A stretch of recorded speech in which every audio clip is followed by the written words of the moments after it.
All right, I'm going to call the Star City Council meeting to order. It's Tuesday, June 17th, 2025 at 7 p.m. here at the Star City Hall Council Chambers. Can you all please join me for the Pledge of Allegiance?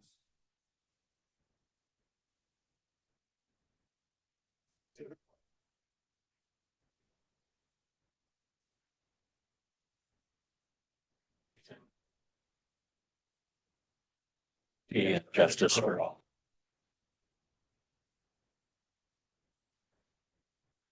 Thank you. And our invocation tonight is from Pastor David Axe with the Calvary Star Chapel. Thank you, Mayor. Always an honor to be here with you guys. Would you bow in prayer? Father in heaven, just amazed at what you have been so faithfully doing in our city. And Lord, with tremendous joy, come before you. Your word invites us to come boldly into the throne room of grace, that we'd find mercy in time of need. And Lord, here we are. So direct our steps, give us wisdom from on high that would impact and favor, Lord, generations maybe that we'll never even meet, but they be blessed because of this evening. In Jesus' name, amen. Amen. Thank you. Appreciate it. Roll call. Hershey. Here. Wheelock. Here. Salmonson. Here. Nielsen. Present. All right, everybody's here present, accounted for, and I'm going to just announce you just real quick. We got Mr. Justin Bollinger, guys. He's our new Highway District 4 Commissioner, was just elected here in May. I believe you start July 2nd in that role. So on the Canyon County side of Star, he's the commissioner that deals with our roads over there, along with Rick Youngblood and Matt Newton. Yep. So thanks for coming. Appreciate it. All right, we're going to do our presentation tonight. We're going to have our chief of police report. And hopefully he can give us a report on that chicken. He's going on vacation. So his wife asked me if he can wear that tonight. And I said, well, certainly. But I said, that's even better. I'm going to pull it up on the screen. Oh, thank you. He's going to be like, great. That was my. It's not my apron, by the way. It's my wife's. It's all right. Own it. Right, right. Well, good evening, Mr. Mayor, City Council members, Chief Zach Hessing, Star Police Department. I appreciate the time to present the May report tonight. I'll kind of quickly go through it, but feel free to interrupt me anytime if you have any questions about the numbers or about what's going on in here in Star. So, just at the top there, the 2025 year-to-date total crimes for City of Star is we're at 90. You scroll down a little bit, the crimes reported by month and type. So 10 person crimes for the month of May, 4 property, and 9 society. Again, those, so you can look at the top right, there's a section there that kind of talks about what those person crimes, property crimes, or society crimes are. This report is actually put on our city website, so if anybody's interested to go review it, they can go do that. And as always, they can reach out to me if they have any questions. So, police activity, we had 436 citizens called for service, so we're almost 100 more than we were a year ago. I think a lot of that has to do with, I'll kind of go through some of the uptick and the select call types here in a little bit, but a lot of it has to do with juvenile activity calls and welfare check calls and those type of things. So we are seeing an uptick just for the month of May and more people calling for us to come and help with the problem. The proactive policing calls was 2,710. Those are any self-initiated call that a deputy on the road or one of our problem-oriented police deputies or a detective self-initiates on a call. That could be anything from a traffic stop to stopping a person walking at 2 o'clock in the morning with a backpack, anything suspicious, or simply going and talking to kids at the skate park or Freedom Park. That can also be a call type. So select call types, if we scroll down there, juvenile activity, we did see an uptick in that. So we're at 37 juvenile calls. Where a year ago we were at 22 and last month we were at 15. With school getting out, that's about halfway through May, school got out, so we did see a lot more juvenile activity and parents calling in asking for help with their juveniles and their behavior. So property crime calls, we did see also more in there. So we had 30, where a year ago we were 16. So we are seeing more property crime calls. But as you can tell, and when you see crimes reported by month, there's only 4 for the month. So we're getting called quite a bit to areas and figuring out what's going on there. So welfare checks, this surprised me quite a bit. We had 29, where a year ago we had 13. But I will point out the last couple of months, and we had 26 in April and 30 in March. So it's not a huge increase, but it is something that we're seeing an uptick from a year ago. If you look at number of arrests, so scroll up a little bit on the right side, up a little further there. So we had 13 total arrests, with 3 of those being drug or DUI related. 15% of our arrests were drug related. We had our highest number of citations written for the month of May was 128 total. We are having an issue with parking throughout the city of Star, especially down Freedom Park area. So we are starting to write quite a few parking citations because we do have neighbors that are complaining about what's going on down there. So that's quite a few of those are traffic or parking related. And then we had 3 mental hold cases. And then our average code 3 response time, which is lights and siren, was 2 minutes and 54 seconds. That's within city of Star, city limits, which is well below our 4-minute goal, which I'm happy to see. And then outside of Star, our code 3 lights and siren response time to assist other agencies is 3 minutes and 29 seconds. So we're getting to calls pretty quick when we're needed. The only thing I'm gonna need to add, I know last week or 2 weeks ago when we had city council, you guys asked, it was asked to talk about our K-9 and how many deployments and things like that nature, and also code enforcement. I apologize, I haven't added it to the report yet, but I do have those numbers, so I'll give them to you. For the month of May, Luna, our K-9 here in Star, had 8 deployments. She got 14.8 grams of marijuana off the street and 11.4 grams of methamphetamine off the street. So she's out doing her job. That's some of those arrests obviously came from those.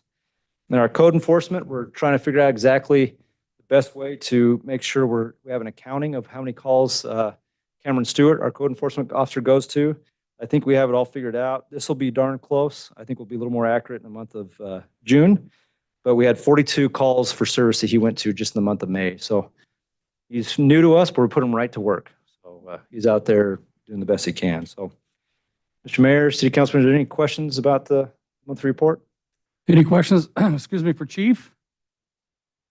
No? All right. All right, easy enough. Thank All you. right, thank you. All right, we'll move on to the consent agenda.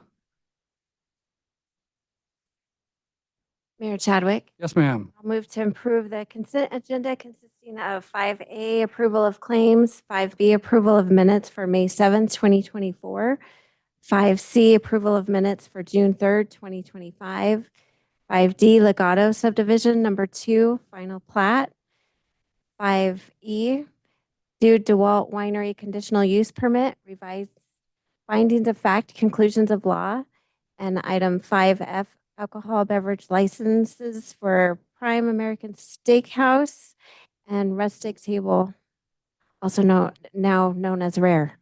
And one more. Oh, what did I miss? F? Said F. Yes. I did them all. Oh, there, sorry. And Star Saloon. Oh, and Star Saloon. Yeah. Thank you. All right. We have a motion by Councilwoman Solomon. Do we have a second?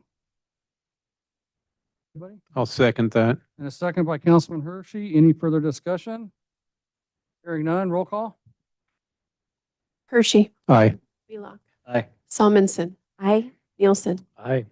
Okay, that motion carries. On to item 6, the public hearings with action items. The first public hearing, the State and Main Street Multiple Use Development. This one's going to be tabled indefinitely. Back in April, we heard this hearing and tabled it till today's date. But this developer is waiting until after our downtown revitalization plan is completed to bring it back with whatever changes or whatever he's going to do with that. So we need to table this one indefinitely. Mayor Chadwick. Councilwoman? Move to table the States and Main Street Multiple Use Development conditional use permit indefinitely. Okay, we got a motion. Do we have a second? Second that. All right, we have a motion by Councilwoman Solomon and a second by Councilman Wheelock. Any further discussion? Hearing none, roll call. Hershey. Aye. Wheelock. Aye. Salmonson. Aye. Nielsen. Aye. Yeah, that motion carries. All right.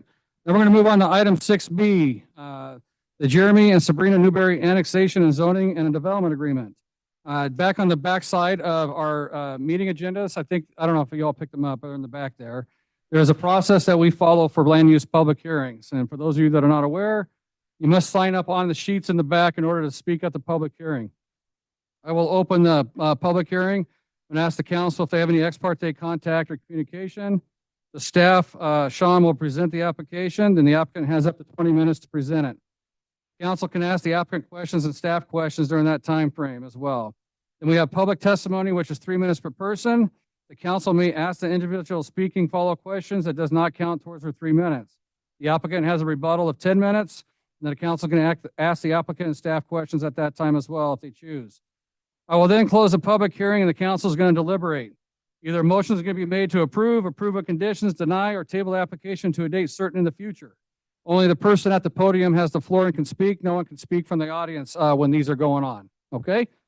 So with that said, we're going to open the Jeremy and Sabrina Newberry annexation, zoning, and development agreement. It is 7:11. I'm going to ask the council if they have any ex parte contact or communication on this project. None. No. None. No. Here, you say no now. I said no. Okay. Hearing no across the board, Sean, the floor is yours. Thank you, Mr. Mayor.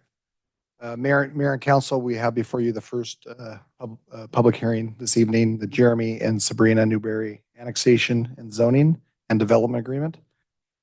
The applicant is requesting approval of an annexation and zoning and development agreement to residential R1.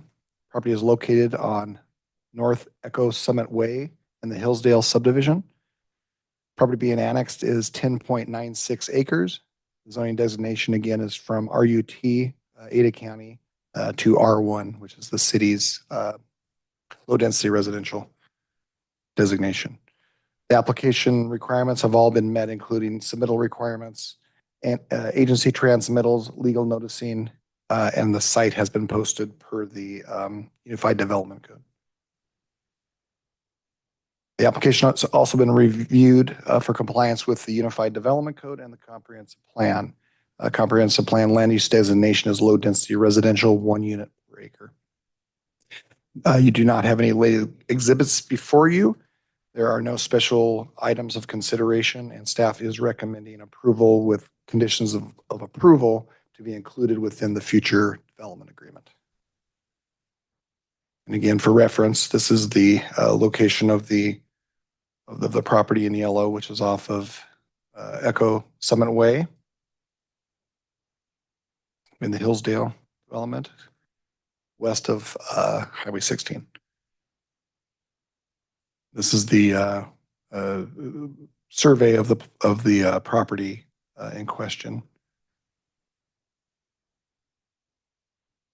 And staff would stand for questions.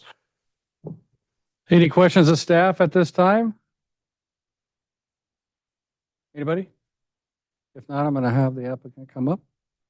All right, we'll invite the applicant up to. Yep. And just up here on the board's a timer, guys, for anybody that's speaking and stuff, just so you know where you're at on time. All right, just state your name and address, sir, for the record, and then the floor is yours. Jeremy Newberry, and it's 9909 West Langtree Gulch Road. I live directly above this property here right now. And I'm looking to annex this piece of property in the city of Star.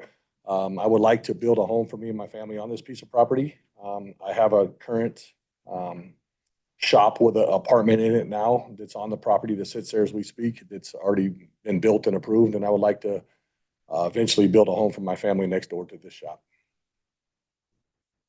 Pretty much. Any questions of the applicant right now? Councilman Nielsen, I see you turn your light on green. Yeah, thank you. So 10 acres, you want to build one home on it? So as is proposed right now, the first piece that runs along North Echo Summit Way and the start of Echo Summit Place would be a lot. And I kind of have a tentative deal to my next door neighbor to purchase that. And they're actually in the house right now. They would like to have that and leave it open space. And so Right now, it's a lot of acreage and it's caught on fire, I think 3 or 4 times since I've been there. It's just weeds and Willowbrook has did nothing with it. And so I don't have to continue to mow it and take care of it. I would like to sell that to the other piece. And then there's a couple other lots that I was going to give back to the neighbors that live there. I mean, I was going to sell it for a very nominal fee. And that's basically the whole subdivision. Is the existing shop I have now, the house that I would like to build in the future. And then the one that'll go to my neighbor, and the rest are going back to the neighbors. And I have handshake deals with all them too. Those are non-building lots. The other 3 of them are non-building lots. There would be 2 building lots on there besides the one that's already has a shop on it. And Just 2 additional building lots is what we've proposed to do on it. and are you building those, or you plan to sell those, or?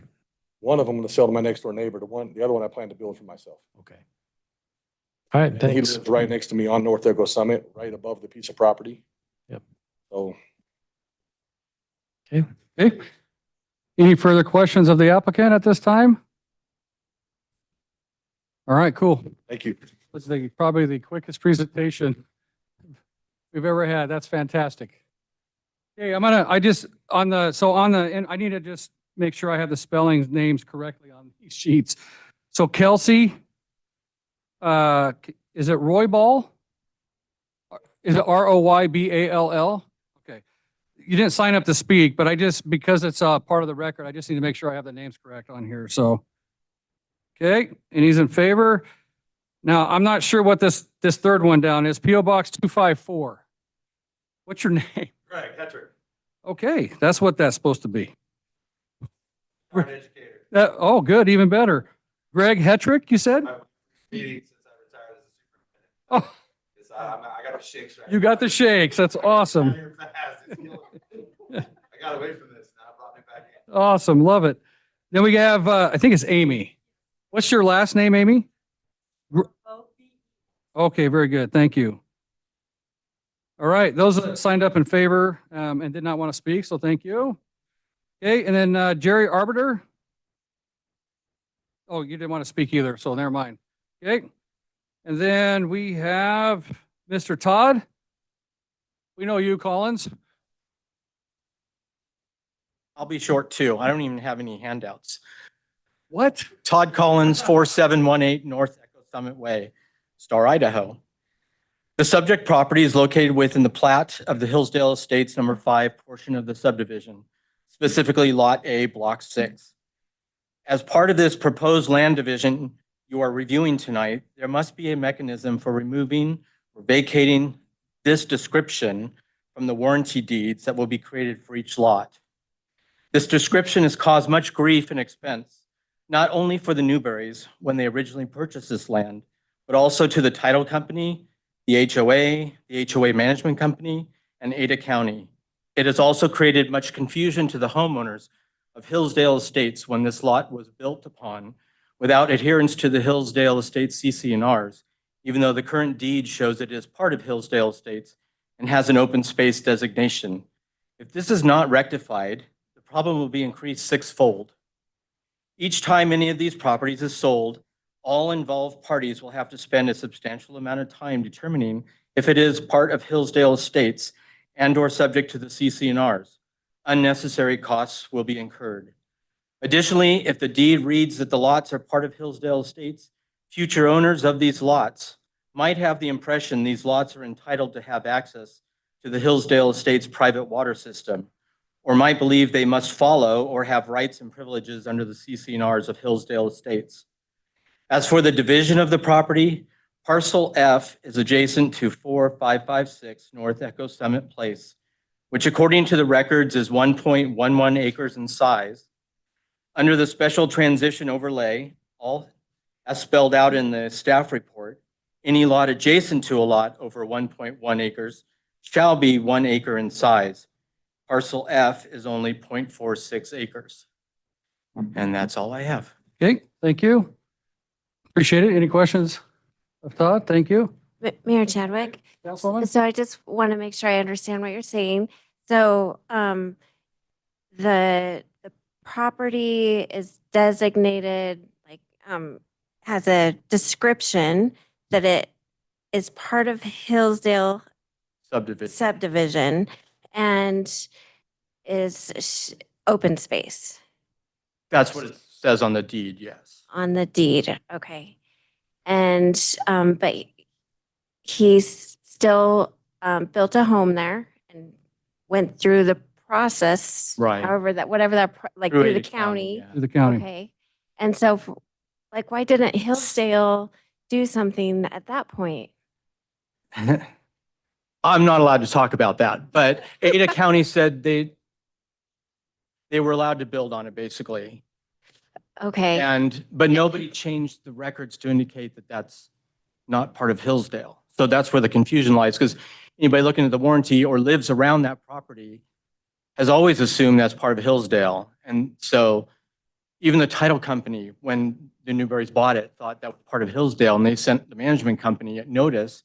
And then we had to spend a substantial amount of time trying to figure out So it what's going on. And technically- nobody, the county, title company, nobody would change the deed to eliminate Hillsdale Estates subdivision on it.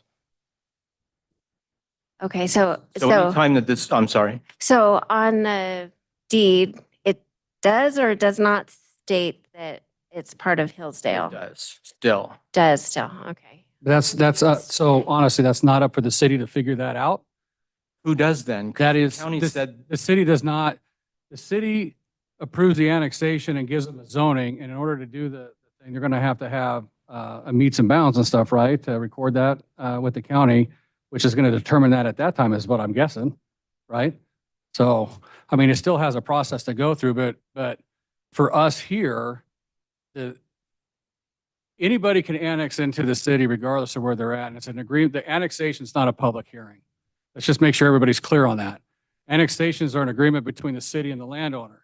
The only thing that's the public hearing in this is the land use designator for it. I think, what are we doing in R1? R1, yes. On there. That's what the public hearing is for on the state of Idaho's LUPA laws say that annexations are not a public hearing.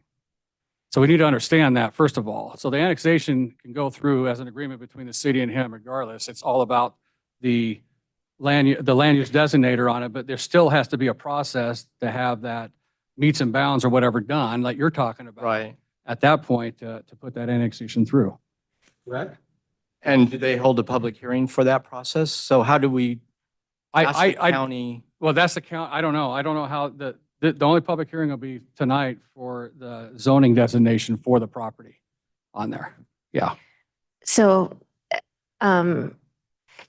basically anyone in Hillsdale, if they can and want to annex into the city, they They can. have that, They have they that, can, yep. it'd be up to them and the HOA to figure It doesn't stuff out. matter. I'm assuming they figured that out already. I don't know. Right, and that's really not the issue, though. The Yeah. That's a issue- private matter between the land, to the HOA and the landowner. Right. That matter does not pertain to the city of Star on that. But they're still going to have a recorded meets and bounds. That's going to have to get recorded with the county on this, correct, Sean? Yeah, and I guess I don't understand what Mr. Collins is asking. What? Well, when the Newberries or anybody buys that piece of property, the title company is going to get notice of it, and they're in their processing of the paperwork, they're going to note that it's in Hillsdale subdivision. And then they're going to send notice to our management company to let us know that a new person owns this, and then the management company has to figure out, do we charge these people dues? Or are they part of the association? And so our management company knows now, but if we change the new management company, the new owners that buy it, Right. we'll always run into that problem. Is it part of Hillsdale? And it costs us money every time that's going to happen. So we're trying to just have that designation removed so that we don't have to incur that cost from our management company every time a lot there is sold. I guess my thing is then you work with the Newberries, the HOA and the Newberries on getting that removed. That's not, the city can't remove that. I mean, that's up to you guys to remove it with the meets and bounds, if you're worried about it being in the HOA or not. So even though it's going to be in the city, it's Still be in the HOA. Okay, Yeah. Yeah, that doesn't change anything on that. right. It just means that there's, So we Three just have to lots. go back to the county and put pressure on them to make that, change this. if that's what you guys choose to do. Or work with the title company on, Well, they're going to have to do it Well, amongst you're the going to have to parties. do it 6 times. Yeah. That's Yeah. not practical. It has to be removed. I think it could get worked out if all parties got together with them and just did that whole thing together and be done. If that's what they choose to do. Right. On that, right? Okay. Okay. All right, any further you got more questions for Mr. Todd? Any other questions of Todd? Okay. Thank you. Okay. Thank you, sir. Okay, Gary, what's your last name? Oh, R-U-S-T? Okay, thank you. All right, and then we have Brent that wanted to speak. Brent here? Did you want to speak? I don't know what I think. Okay, well, but hang on. So if you don't want to speak, you don't have to. If you want to speak, you just need to come up here to the microphone, state your name and address for the record. Sure, I'll You're new, come up here and learn your community, man. I don't have much to say. I don't know all the rules and laws here and all that kind Just state your name and address real of. My quick. name is Brent Loosley and I live at 4587 North Echo Summit Way. Thank you. The Newberries are my neighbors who I met yesterday. All I can tell is that there's something really contentious going on between the HOA, the county, and the city here. I don't know the solution, but it seems like, I'm not sure how you solve that. I think the only thing I would say to anyone is if you're developing land, which I'm sure they are doing, is think about how people around you, like what they will think. If it was you living in all the other houses, what would you think? That's all I have to say. I think probably, but I have no idea what's going on here. I don't have any history or background. Well, when we're done tonight, I suggest you go talk to him. I will. We'll talk more. I'm not too worried, but Awesome. All right, that's all that signed up there. You have 10 minutes to rebuttal. You might have 30. Mayor seconds. Chadwick. Mayor Chadwick, I'm sorry. right down here. Councilman Sorry. Nielsen? I do have another question that maybe Todd Collins could be involved with before. Is that all right? I got to give everybody a chance to speak then too, if we're going to do that. Everybody that signed up, I got to give them a chance to speak if we're going to have Todd come back up after we sat him down.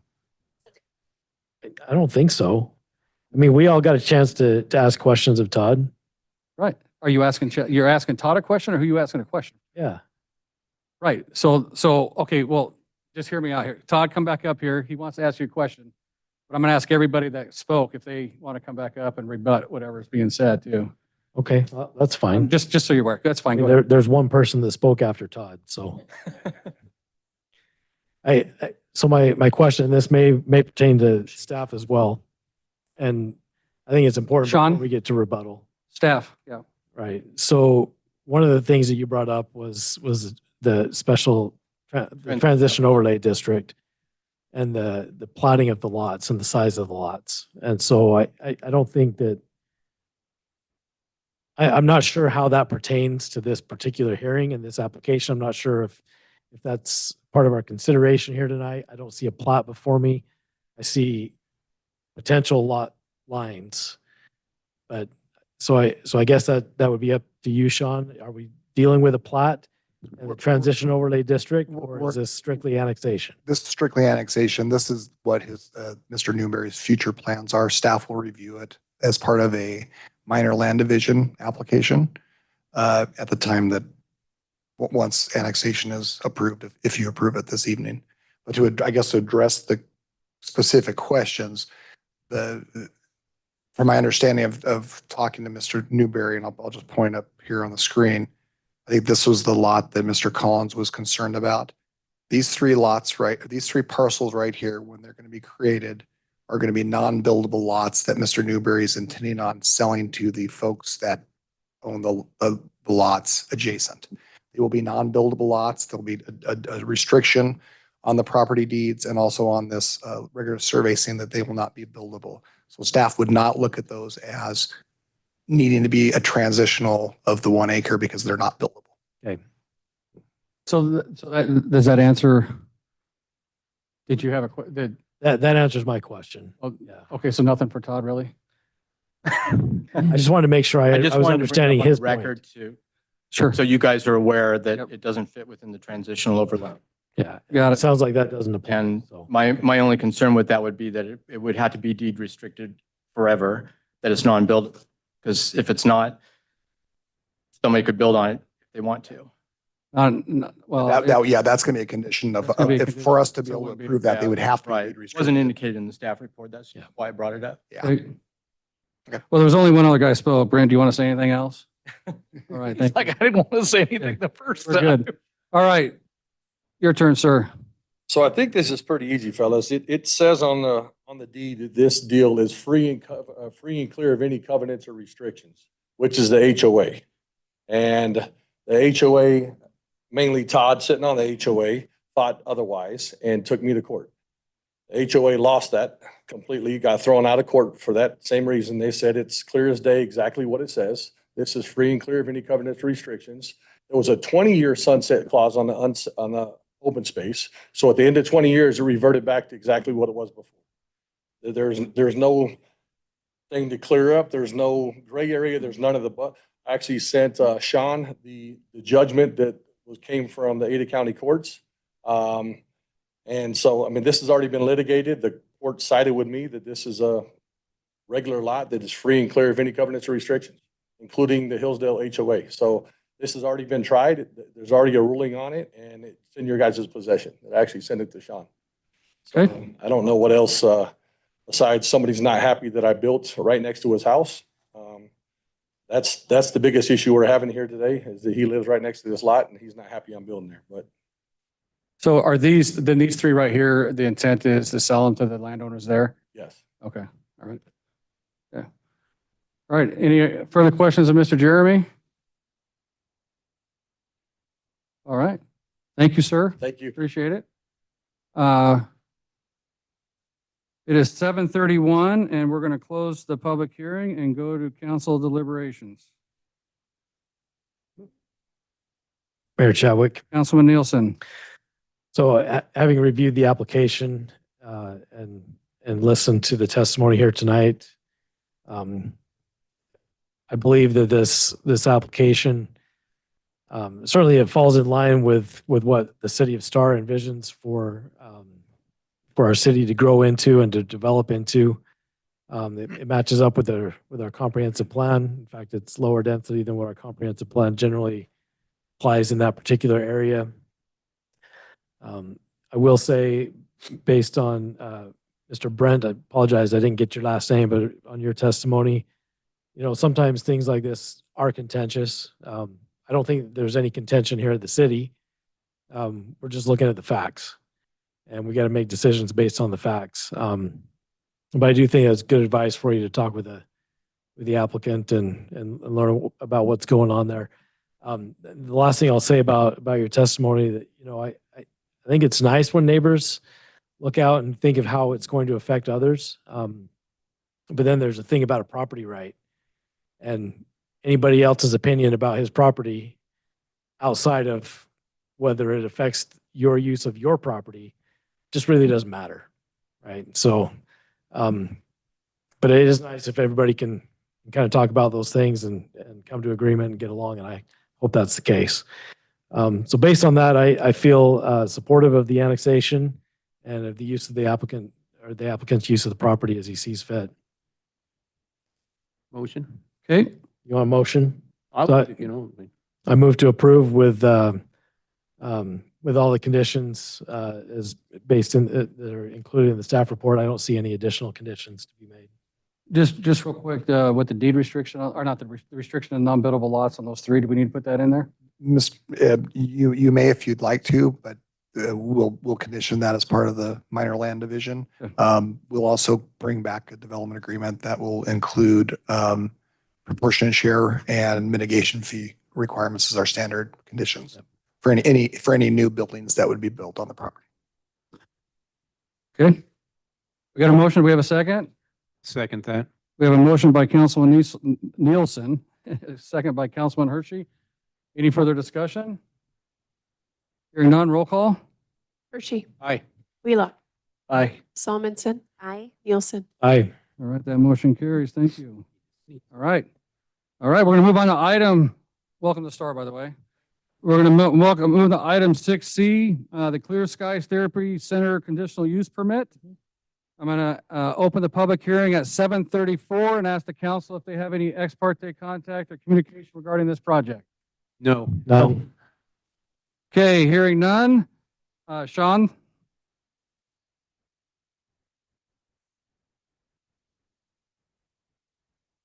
All right. I give Sean a second to pull that up.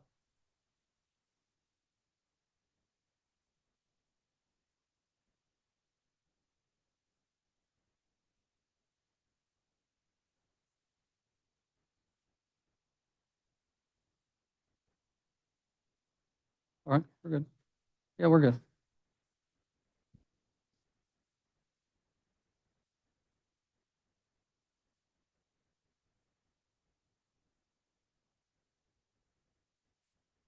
Okay, Mr. Mayor, John? Council, thank you. The next public hearing you have before you is the Clear Skies Therapy Center, CUP or CU-2502 conditional use permit. The project is, the applicant is requesting a conditional use permit for a multiple use building. Request consists of conditional use permit to allow a two-story multi-use building structure with 3,388 square feet, including professional medical offices, mental health services, and a separate upstairs living space. Property is located at 211 South Main Street. Property is currently zoned Central Business District. Property is about 7,400 square feet in size.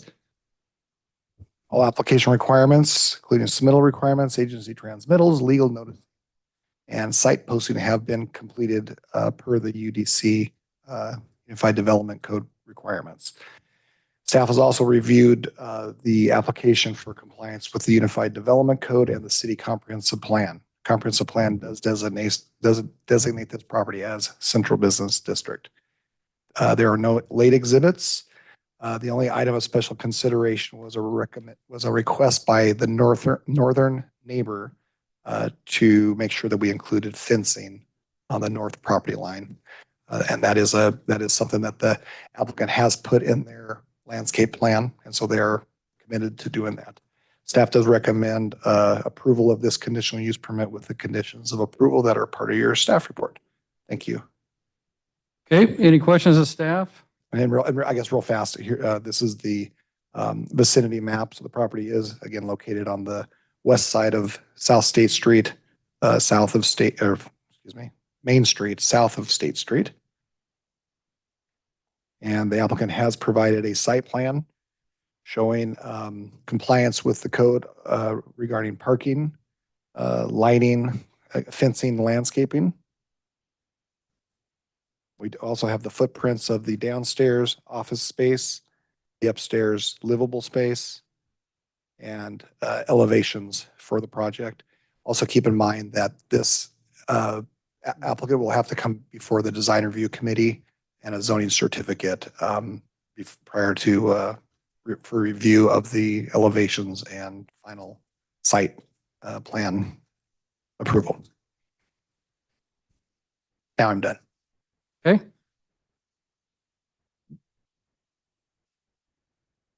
Any questions of staff, of Sean at this time? Mayor Chadwick. Councilwoman?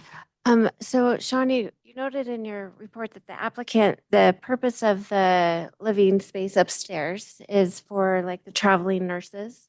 And so I would guess that they would be there for, a few months at a time.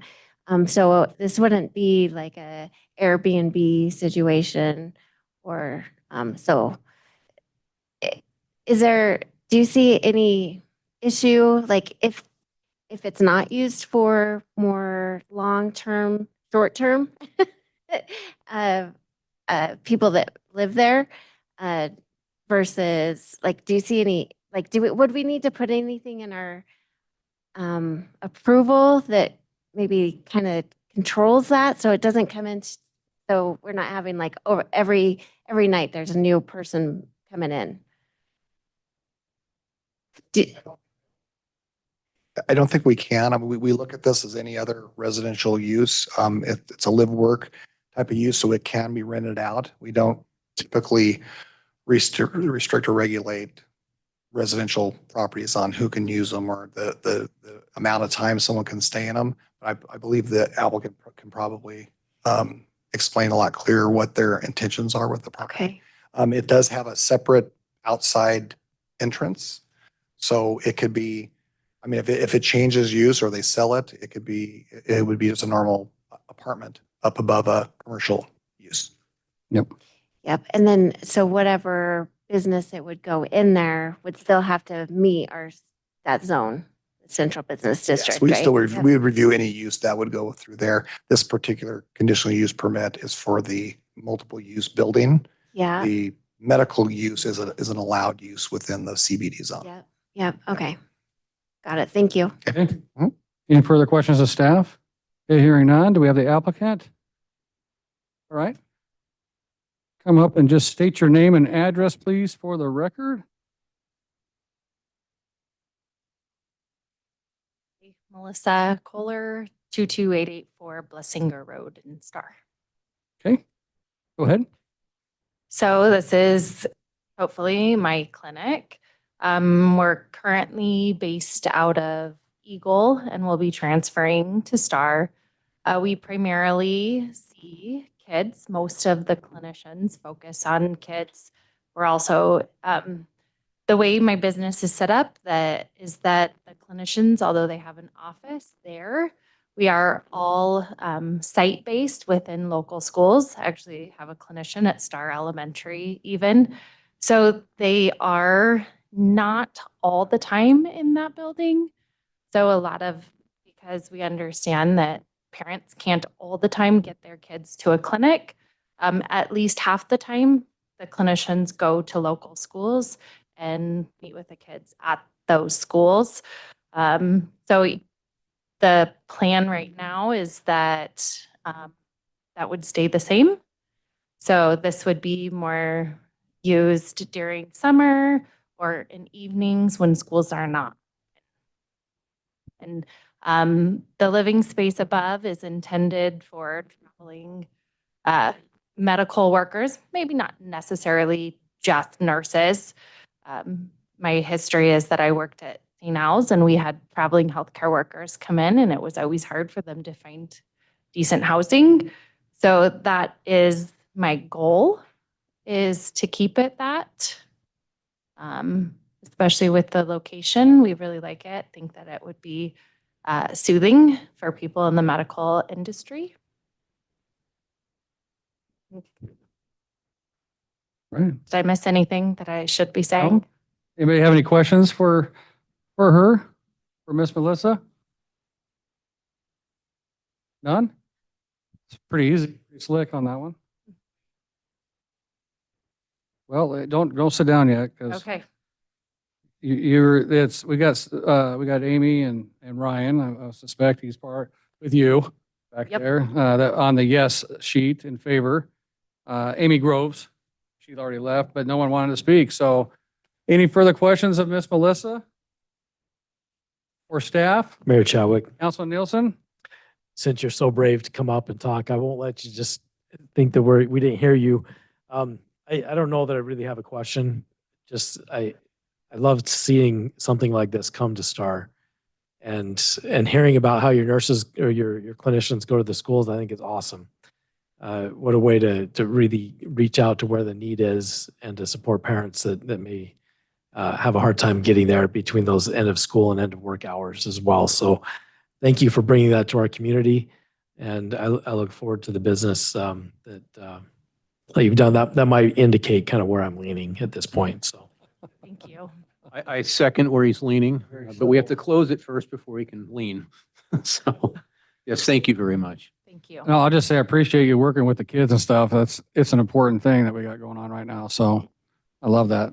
I love the fact that you're leaving Eagle and coming to Star. Even better. That's what you got out of this? Somehow a loud voice. I'm sorry. So thank you. So anything further for Miss Melissa? Jennifer, you got anything? No? Councilman Wheelock? Nice upgrade. All right. We will close thank you. Appreciate it. It is 7:44 and we'll close the public hearing and move to council deliberations. Mr. Mayor, Councilman Hershey. from the subtle hints that I've picked up, I'm just going to make a motion that we approve Clear Skies Therapy Center conditional use permit. Okay. We have a motion. Do we have a second? Second. We have a motion, a second from Councilman Wheelock. Any further discussion? Do you have something? Did you want to include the conditions that Sean noted in I his? thought those were already in there. the fence and Yeah, just okay. approve the recommended conditions of approval. with the recommended conditions, yes. Thank you. Okay. All right. Anything further? Hearing none, roll call? Hershey, Aye. Wheelock, Aye. Solomon, Aye. Nielsen. Aye. All right, that motion carries. Thank you. Welcome to Star. For your business. That's great. All right, moving on to item 6D. We got a City of Star Resolution 2025-03 establishing and amending our fees that we have. Sean, can you pull up the fees for me on there?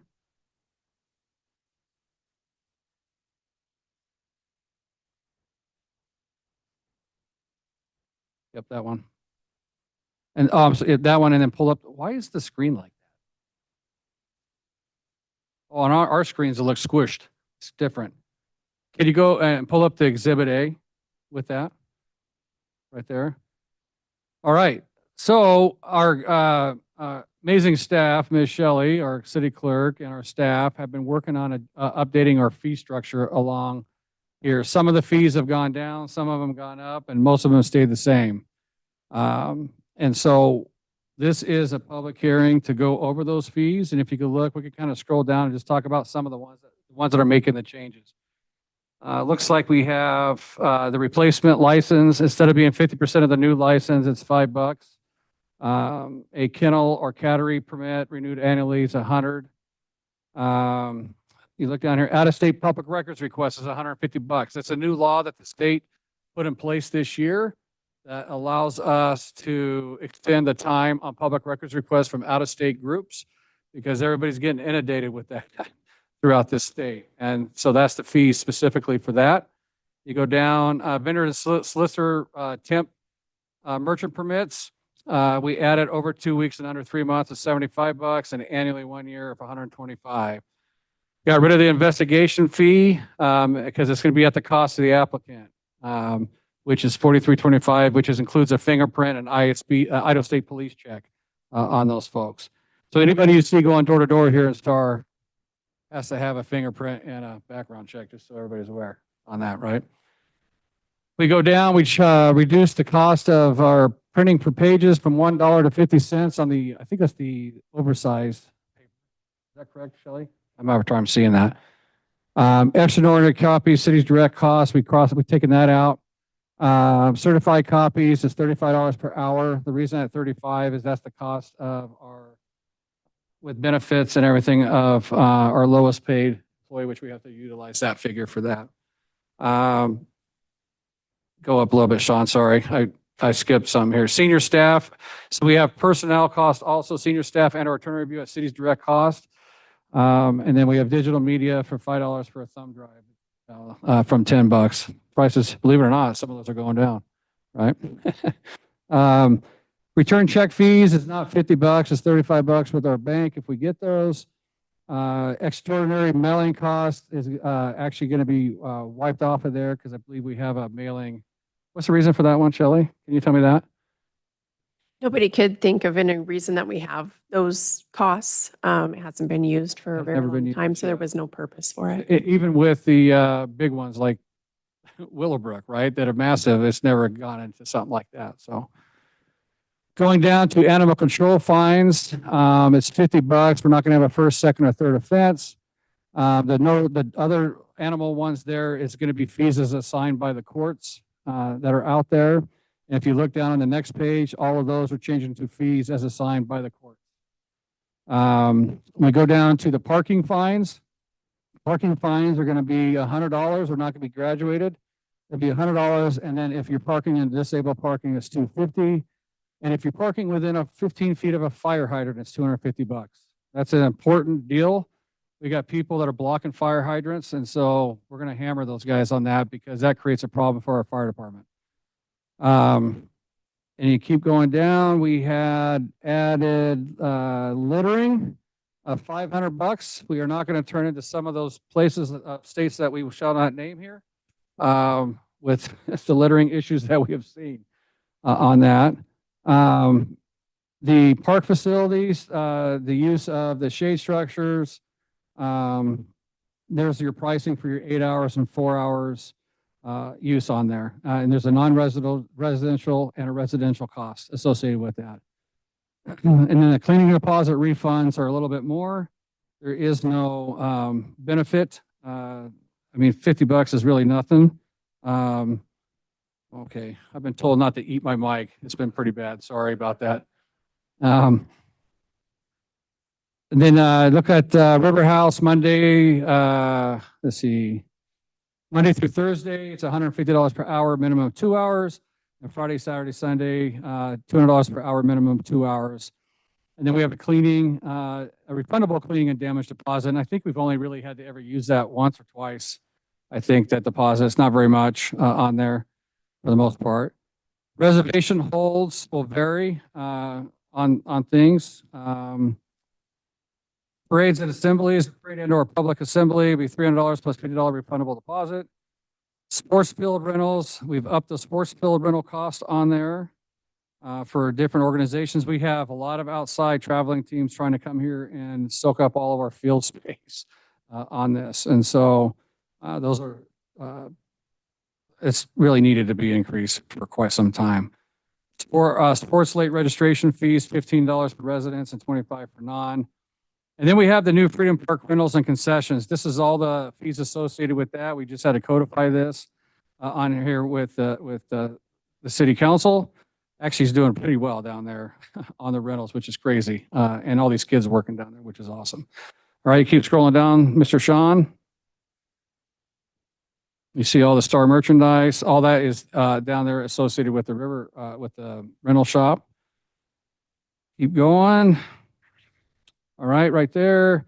If we have some commercial building application fees, it's $200. Then commercial revision fee to revise after we reviewed it, we got to review it again for revisions is $150. Scroll down. Building permit application fee is $100, and that's non-refundable. And then you can see these other ones. Residential revision fee, $50. Residential building review fee at third review is $50 as well. You see the mobile trailer set down fee, $76.50. Sales trailer set down fee, $76.50. We got a residential roofing permits and commercial roofing permit costs there. Swimming pool permit application fee for commercial and one for residential. Then we have electrical commercial plan review fee. This is getting more in line with what this Valley is doing, I believe, on here with this based on square footage. And you'll see down below, I think the mechanical and plumbing have some similar down below as well. Yep, on there. Keep scrolling down. And we have a renewal of an expired permit, 100% of the permit fee. We just want to make sure that that was very clear. If your permit expires, you still have to pay the cost of that permit again. Then we have re-inspection, requested inspections or technical service, recertifying residential building permits and recertifying commercial building, I'm sorry, not permits, but plans on there with fees. Zoning review, which is building permit, zoning review, accessory structure, zoning letters and other reviews is $75. Scroll down a little bit. Then we remove the flood map amendment fee. And we added the in lieu of parking fees, which we have built in our code. We just didn't have it feed on our fee schedule that we need to add. Manufactured homes is removed for the fee of $500. Neighborhood radius list labels is $75 plus postage. Condominium plat, $1,800. PUD final development plan, we removed that because we have a PUD above. Everything I think is tied under that, under the one fee. The surety agreement processing fee is $500 and reinspection fee is $150 per visit. Okay, is that it? That is all. So, council, do you have some questions of staff that can answer? I have a question. Councilman Wheelock. The in lieu of parking fees, $6,000. Mm-hmm. What does that mean? That's the $6,000 per lot if we reduce parking on any commercial building. It's built into our space. code already. That's per space. So if someone Space. was going to request the council, Well, we need to change that wording on there. It says 6,000 per space yes, on there. Yeah. 6,000 per space. And is it at the council's discretion? Or Well, is the it- council would have Is to, it you can pay for it and the council doesn't have a choice if you pay no. for it? Nope. Council has to make that decision. We just have to codify the fact that we are charging that fee. That's all, that's all I'm it just is. asking the Yeah. question. Yeah, 'cause No, they- anytime someone I requests, don't want to give away my right as a city council to say, we want the parking spots more Reduced than. parking is only approved through the council, That's what I wanted just to be clear. That's it.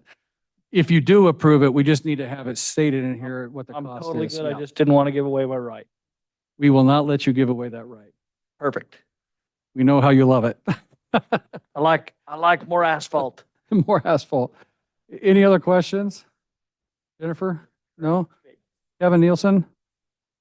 Councilman Hershey? Okay, Could- want to make any comments there, Ms. Shelley? Yes, could I add a couple of things to that?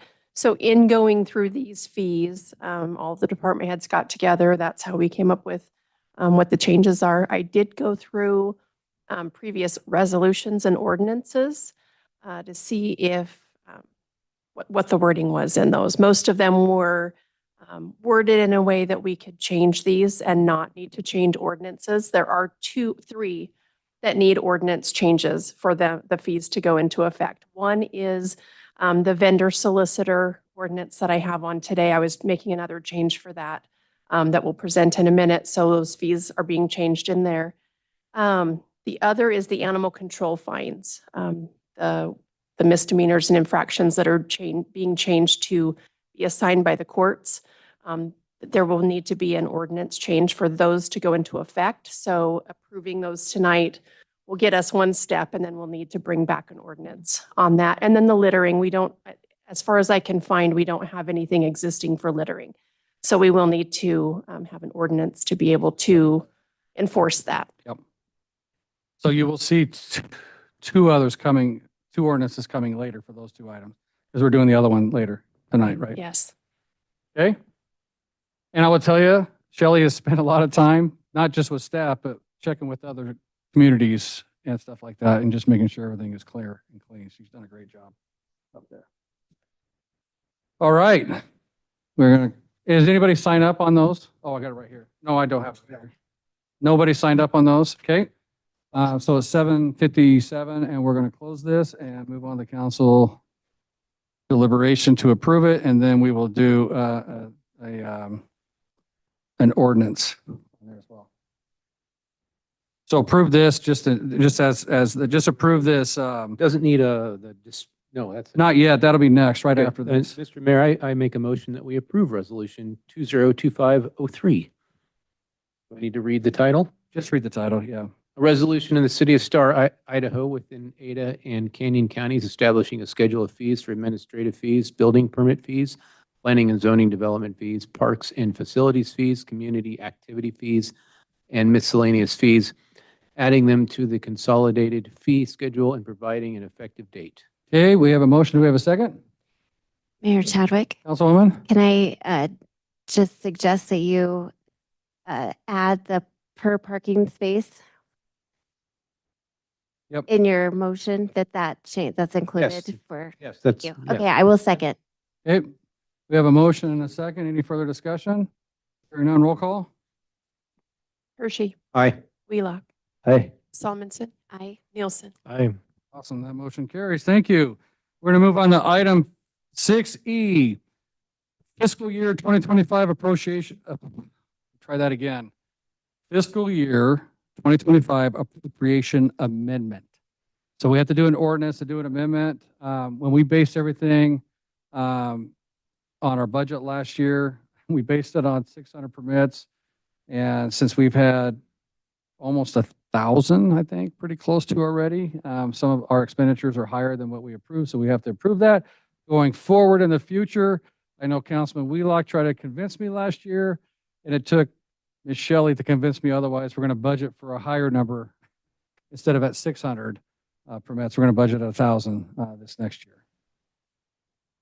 I'm on her side. I know you are. That's why I gave you credit for that. Okay? Any questions? Okay, I'd entertain a motion. Oh, wait, not yet. Is there anybody that signed up to speak on this one? No? Okay. All right. Oh, then, Mr. Mayor, Okay, if this is an ordinance, so we have to suspend the rules and approve the ordinance, then approve the ordinance. it's ordinance 418. 419-2025. Oh, okay. I'll read this one, not this. No. Mr. Mayor, I move, I introduce and move to pursuant to the Idaho Code Section 50902, the rule requiring an ordinance be read on 3 different days, with one reading to be in full be dispensed with, and then ordinance number 419-2025 be considered after reading once by title only. Okay, we have a motion. Do we have a second? Second. We have a motion and a second by Councilman Wheelock. Any further discussion? Hearing none, roll call. Hershey. Aye. Wheelock. Aye. Solomon. Aye. Nielsen. Aye. That motion carries. I'm going to approve the ordinance. Fine. Mr. Mayor, Councilman Hershey. I move that we approve ordinance number 419-2025, an ordinance to be termed the appropriation amendment ordinance of the city of Star, Idaho for the fiscal year commencing October 1, 2024 and ending on September 30, 2025, adjusting the appropriated sums of money in the amount of $8,610,005 to defray unanticipated necessary expenses and the liabilities of the city of Star for said fiscal year, specifying the object and purpose for which such appropriations are made, and the amount appropriated for each object and purpose, providing for the filing of a copy of this ordinance with the office of the Idaho Secretary of State as provided by law, providing for publication, and providing an effective date. Okay, we have a motion. Do we have a second? Second. We have a motion and a second by Councilwoman Solomon. Any further discussion? Mayor Chadwick. Yes, sir.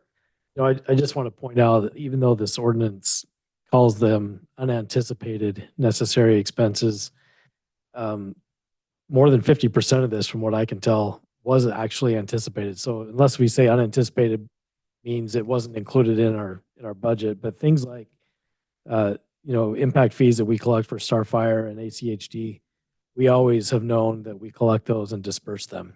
For some reason, those amounts weren't in our budget, and so this adds Well, like that to the let me budget. clarify that. They were in our budget based on Just- 600 building permits. just not in this amount. Not in the amount of the number of building permits that we had. Right. That's why we're going to correct that in this budget year. Yeah, and then things like, additional expenses for our parks and stuff like that. So it may seem like we had 8.6 million of unanticipated expenses. That's Oh, I really got poor you. planning. Okay. And no, it's not poor planning. Maybe it's poor documentation and a little bit of unanticipated, we just had more revenue than we expected. So, To me, it's conservative expectations. Okay. Any further comments? that's it. Okay, hearing none, roll call. Hershey. Aye. Wheelock. Aye. Solomon. Nielsen. All right, that motion carries. Thank you. And you're going to see probably another one of these at the end of the fiscal year if things keep going like they're going. What's that? Yeah. Yep. All right, we're going to move on to item 6F, the ordinance that Ms. Shelley was talking about, and I'll have her talk to this real quick. Okay, so this ordinance is regarding our vendors, solicitors, and temporary merchants, those people who go door to door, have temporary booths or food trucks that they set up.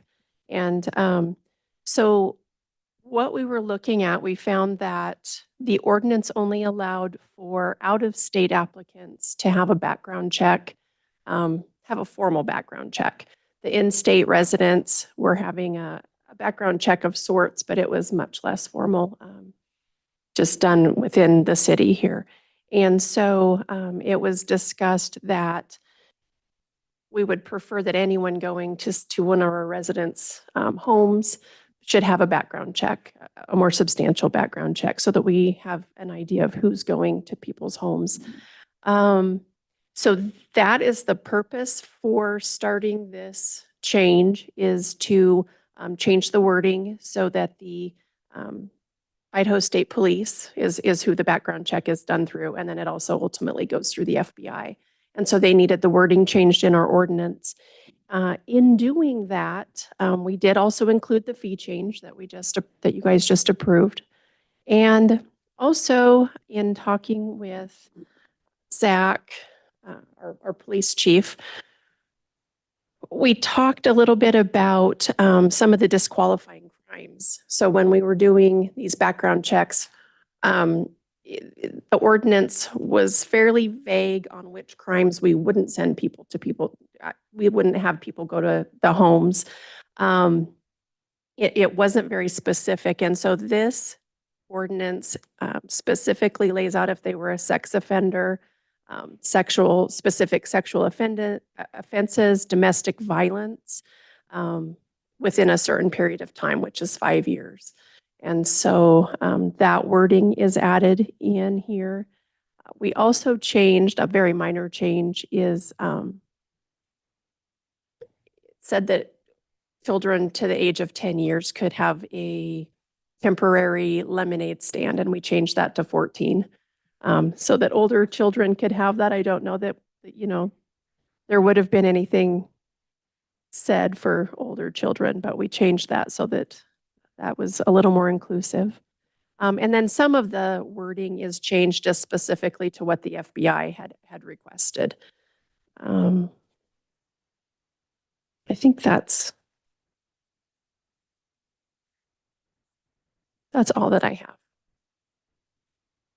Any questions of Ms. Shelley? You can see how awesome she is in digging this stuff up Well- and figuring this stuff out. There goes my lemonade stand. I'm going to pass this one. I'm just kidding. You can monitor the 14-year-old. Will. All right. Did have anybody sign up on any of it? No? Thank you. Right, nobody signed up for that one? Okay. On that, then we will go to council deliberation. And if you're going to deliberate, we have to suspend the rules on this again and then approve the ordinance. I'm going to suspend the rules unless someone else wants to do it. Get her done. All right, I got it done. Mr. Mayor, Councilman Hershey. I move that we introduce, or I like to introduce and move that pursuant to Idaho Code Section 50902, the rule requiring an ordinance be read on 3 different days with 1 reading to be in full. We dispense with, and that ordinance number 418, is it 418-2025 or just 418? It's, So it should be the 418-2025, yes. all right, well, and make that small change. It's a little typo. On the ordinance On the itself, it's ordinance. just missing the -2025 on the 418. Easy fix. Be considered after reading once by title only. Okay, we have a motion. We have a second. Second. We have a motion and a second by Councilman Wheelock. Any further discussion? Hearing none, roll call. Hershey, Aye. Wheelock, Hey. Salmonson, Aye. Nielsen. Okay, that motion carries. Now we got to move on to approve the ordinance. Mr. Mayor. Councilman Wheelock, Whoa. Go Well, for it. darn, now it's you. Councilwoman Solomon. Mayor Chadwick, All right. I move to approve ordinance number 418-2025. Right, an ordinance of the city of Star, Idaho, repealing ordinance number 227, vendor solicitor merchant permits, enacted on January 17th, 2017, as amended by ordinance number 136 on October 18th, 2005, as amended by ordinance number 173 on February 6, 2007, providing for new requirements for vendor, solicitor, and temporary merchant permits, providing for severability, and providing for an effective date. Okay, we have a motion. Do we have a second? Second. We have a motion and a second. Any further discussion? Hearing none, roll call. Hershey, Aye. Wheelock, Hi. Salmonson, Aye. Nielsen. Aye. Okay, that motion carries. Thank you. I just want to point out to everybody too that